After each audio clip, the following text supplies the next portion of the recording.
now present For the Record.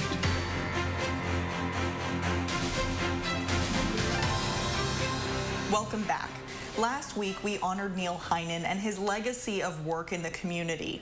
Neil has retired, but WISC TV is committed to continuing that work by continuing to host important community conversations. And we'll do that right here on For the Record at this time each Sunday morning. Over the next couple of months, we'll be focused on the upcoming election and how the pandemic will impact the vote.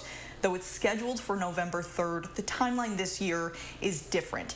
And according to my conversation with Madison's city clerk, just about everything this year is different. So when you walk up to the poll book table, you're stepping up in front of a big plexiglass screen.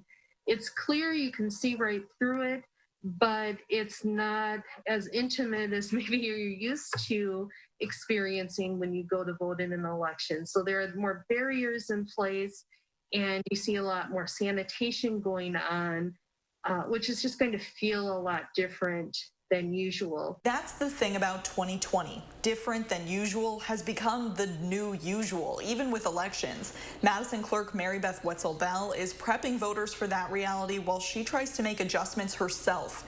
Like all elections this year, she's anticipating higher absentee voting turnout, about 80% of all voters. And just as important as who you're voting for, she wants people thinking through how they'll vote. One thing that we're trying to stress is that voters should start working on creating a safe voting plan.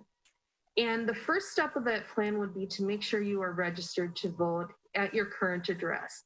It is possible to register at the polls on election day as usual, but you just don't know, and you just can't count on not being isolated or quarantined. Whether day of in person or absentee, your vote relies on the work of poll workers. In April, there was concern about not having enough, leading to condensed locations and long lines in other cities. For this election in Madison, that's not looking like a problem. Wetzel-Bell said 3,600 people have signed up so far, more than a standard election, and they're getting 30 to 50 people signing up per day. With this increase in absentee voting compared to prior elections, does the role of a poll worker change, or do you not need as many? How does that work?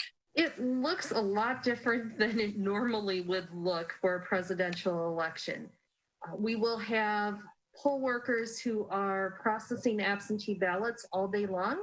As soon as the polls open, they will grab 5 absentee envelopes at a time, stand in line if there is a line, and while they're standing in line, they are timing how long it takes to get through line, because if the line reaches 15 minutes long, they need to contact the clerk's office for more help. But they'll take the envelopes, announce those voters' names and addresses, just like the voter would if the voter was at the polls. And then when they have checked those into the poll book, they will open the envelopes, completely separate the ballots from the envelopes, and then insert those ballots into the tabulator to be counted.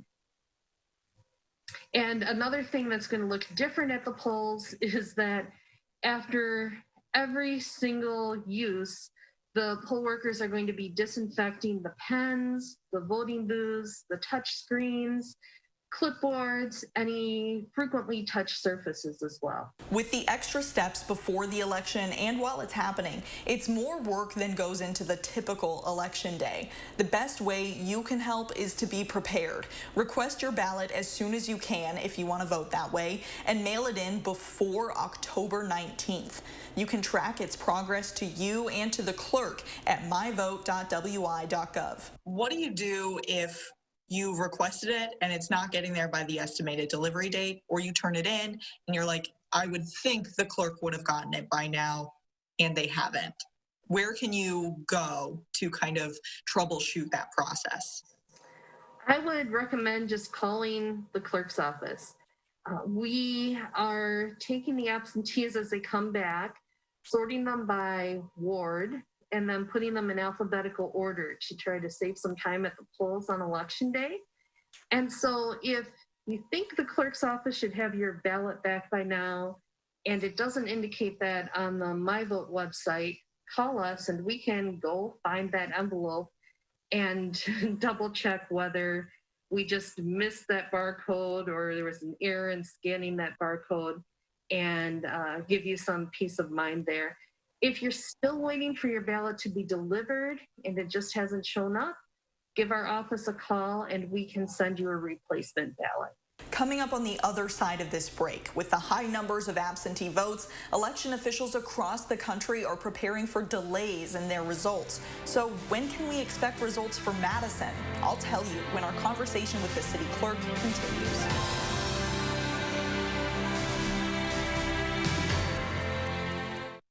Do you have a coffee smile? Drinking coffee causes yellow teeth for thousands of people just like you. And whitening toothpaste just doesn't make those stains go away. Introducing Power Swabs, the first teeth whitening system that lifts coffee stains off your teeth in less than 5 minutes without whitening strips or trays. I've smoked, I've drank coffee, I drink red wine. It makes my teeth darker. And using Power Swabs, it's made a difference.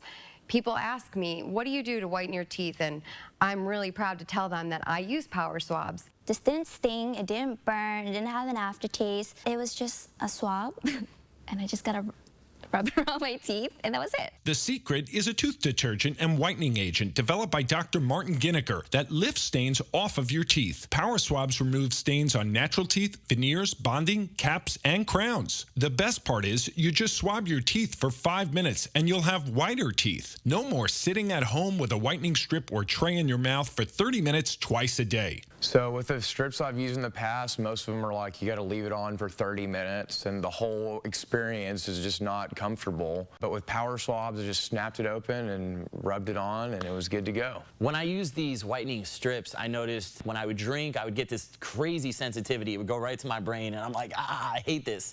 So why do I have to go through the monstrosity of this pain just because I want to whiten my teeth? With Power Swabs, there was zero sensitivity. Within the first day with the Power Swab, I noticed there was a difference. I really love the fact that you're able to go individually on each tooth and make sure that it's going to be wider. Call for your 5-minute solution to whiter teeth. Whiten your teeth today by ordering Power Swabs and receive 40% off the regular price. Yes, 40% off the regular price. Shipping is free, plus you'll receive a free Quick Stick pen. Visit powerswabs.com or call the number on your screen. Welcome back. We're continuing our conversations on the November election, or maybe we should just drop the month reference completely. This election is not happening in just one day or just in November. The Madison City Clerk is anticipating 80% of people who vote in November to do so absentee, and those votes, like all others, can't be counted until the day of. Election officials across the country are warning that could cause delays in results. So obviously the election is on November 3rd, but Right. since you can't start counting absentee ballots until election day, it sounds like you guys have a good process for getting chunks of it done at a time. When do you anticipate being done counting and being able to have results finalized? We are going to try to staff our polling places with as many poll workers as we can socially distance within the polling place to make sure we're going through those absentees throughout the day, because we don't want to have election night go incredibly late. That's really hard on the poll workers. It's a long day in the first place.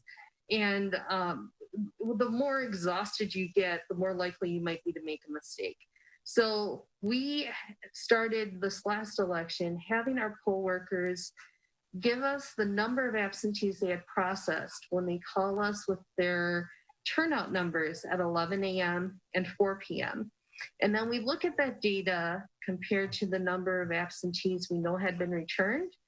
And the polling places that have gotten through the lowest percentage of their absentees at that point on election day get some extra help.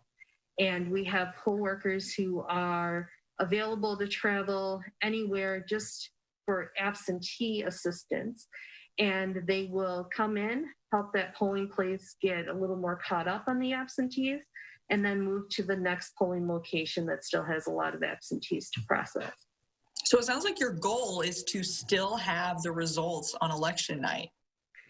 That is absolutely our goal, yes. That means there's probably not time to take much of a break and relax, but we rotate our poll workers through tasks at the polling place. So it's not like you'll be on the poll book all day long or processing absentees all day long.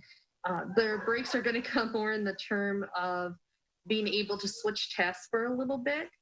But all day long, we expect the poll workers to be processing the absentees and keeping that function moving forward. So we're being told as reporters to be bracing our audience for not having results on election night because of the high turnout of absentee voting. So I don't know if this is a dumb question, but why push so hard to get those results on election night instead of just prepping Greater Madison with this is going to take a few days? For one thing that really affects voter confidence, voters want to know the results as soon as possible. If there's a delay in getting the results, people start to wonder what's going on at the polling place. And with the pandemic in place, not as many people are going to feel comfortable just going to the polling place and watching the closing procedures, which you're welcome to do. But with social distancing, that might not be as attractive as it typically would be. And so we want to get the results as soon as we can, but we want to be accurate first and foremost. So we don't want our poll workers rushing through everything, and that could delay things a bit. It might be that not everybody's done processing absentees by 8 p.m., but maybe by 9 p.m., and we'll stay in touch with those polling places to find out how they're doing, who needs extra help, and find out how we can provide that extra assistance. Throughout this process, how do you know your ballot is secure, and what is the city doing to make sure of it? That's something we're interested in too, and we're going to bring you the answers to that and other election behind the scenes every Sunday here on For the Record. I'm Amy Reed. Have a great rest of your weekend.